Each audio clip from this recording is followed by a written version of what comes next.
Blessed Alan writes that one day Father Dominic said to him in a vision, "My son, it is good to preach, but there is always a danger of looking for praise rather than the salvation of souls.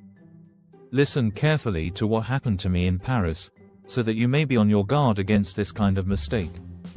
I was to preach in the great church dedicated to the Blessed Virgin, and I was particularly anxious to give a fine sermon, not out of pride, but because of the high intellectual stature of the congregation.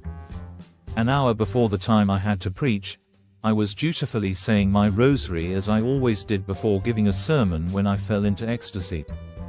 I saw my beloved friend, the Mother of God, coming towards me with a book in her hand.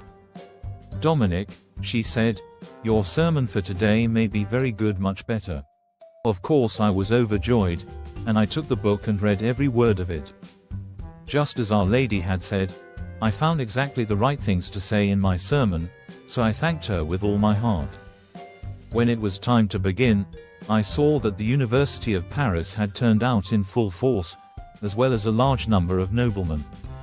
They had all seen and heard of the great things that the good Lord had been doing through me. I went up into the pulpit. It was the feast of St. John the Evangelist, but all I said about him was that he had been found worthy to be the guardian of the Queen of Heaven. Then I addressed the congregation. My lords and illustrious doctors of the university, you are accustomed to hearing learned sermons suited to your refined tastes. Now I do not want to speak to you in the scholarly language of human wisdom, but, on the contrary, to show you the Spirit of God and His greatness."